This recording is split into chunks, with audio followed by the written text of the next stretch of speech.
Hey guys, welcome back to Cinematopical. Nate here with my top 10 favorite movies of 2021. But before we get to that, scroll down to the description box below, pop it open. You'll find links to all of our social media accounts. So go and click and give us a follow on those. We also have links to our Coffee account and our Patreon account if you'd like to help our channel grow financially.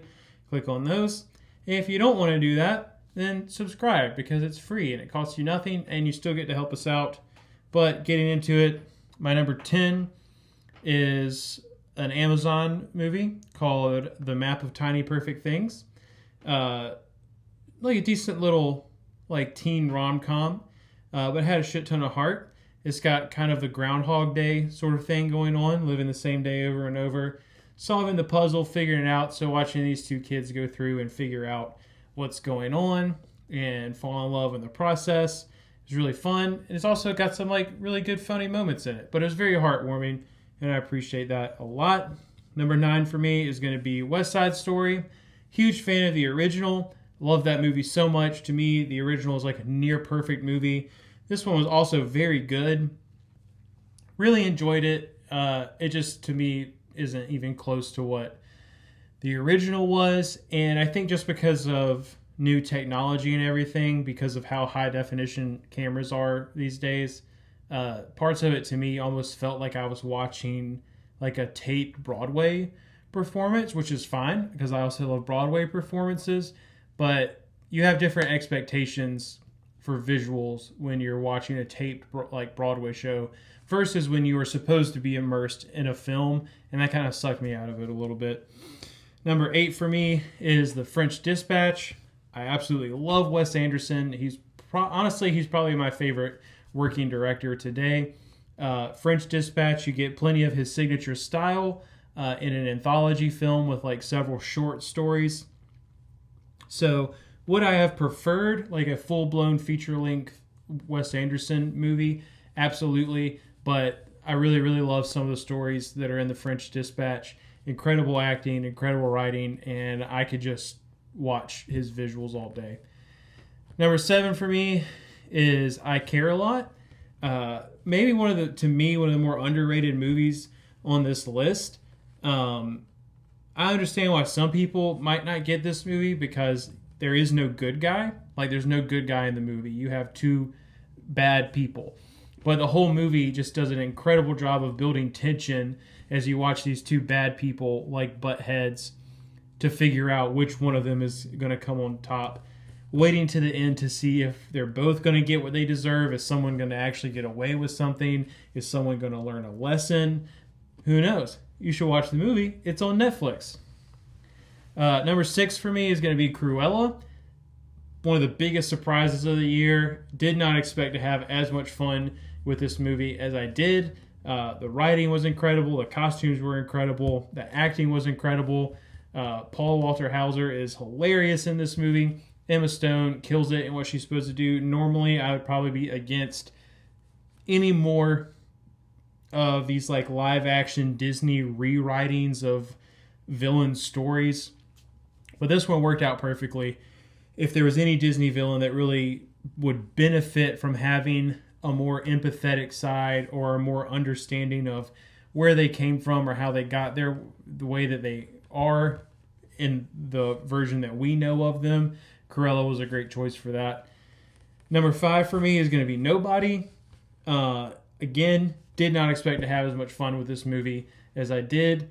Odenkirk absolutely crushes it in this film, and it is so fun to watch a guy who does not have your typical like action hero build just absolutely roll through dudes the way that he does in this movie. And they do a really good job of explaining why he's like that, building up his backstory instead of just giving it to you all at once.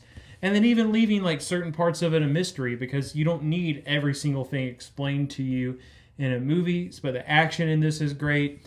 His motives in this are great. Huge fan of Nobody. Number 4 for me is Dune. I love science fiction. I like Chalamet. And I like Denis Villeneuve. That's 3 things I love in this movie. And also to be in the theater and not like throughout in other trailers. I understand many people had the same experience, but I went to see it in a theater, and then all of a sudden part 1 pops up, and it's like, oh, sick. Like, I was stoked to see that. I love the world. I mean, obviously this world was built well before the movie, but in terms of this specific adaptation, I love the world that they built. Love the soundtrack, love the score, love the tones that were set, the color palettes. I'm just super stoked for this cinematic world that is Dune now and what comes from it. Number 3 for me is going to be Plan B. Other than maybe my number 1, I don't think I watched a movie this year that just made me have as many feels as this movie did.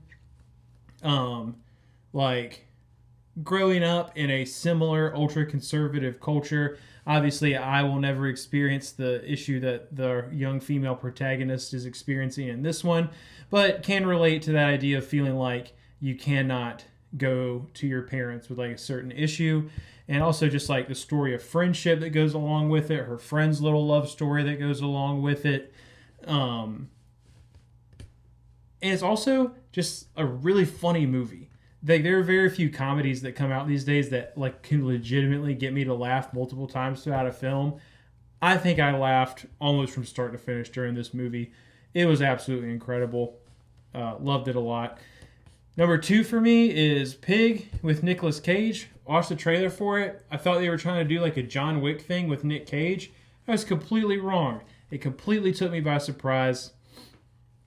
Did not expect like the onion that was his character to just continually be peeled back throughout this movie, which just made his character even more and more and more endearing. It made him more and more easily to invest in. And like the level that I found myself just wanting him to get his freaking pig back by the end of the movie was absolutely incredible, and did not expect like his love for cooking in this film to like poke through as much as it did, because it really isn't talked about that much in the movie. And then number 1 for me is Belfast. Absolutely loved this movie. Like that, the kid that they got to play this, Jude, I can't remember his last name. He knocked it out of the park. To me, this is like potentially one of the best performances by a child actor I've ever seen. The way that like you can just feel like the innocence like splooging out of this kid is incredible. The choice to shoot it in black and white legitimately added to the film. It wasn't just like a pointless artistic choice, because it legitimately almost felt like you were watching a memory. And like the shots were like he's kind of eavesdropping on his parents' conversations. I can relate to that. Like I remember parts of that as like a kid, because parents think that you don't understand as much as you actually do, but he consistently shows throughout the film that kids are in fact a lot smarter than you think they are. And then you just get like the really endearing parts with him and his grandparents and like not wanting to leave them behind. And like getting to experience like this religious civil war essentially like just through the eyes of a kid who wants to run around and do kid shit. It was really great. But let me know what your favorite movies of the year were in the comment section below. I didn't get to watch everything, so if you feel like there's a movie that should have been on the list, I probably just didn't get to watch it, or I just completely disagree with you. Let me know what you think down below. Scroll back up, hit the like button, and subscribe. It's not a game, it's a rich thing.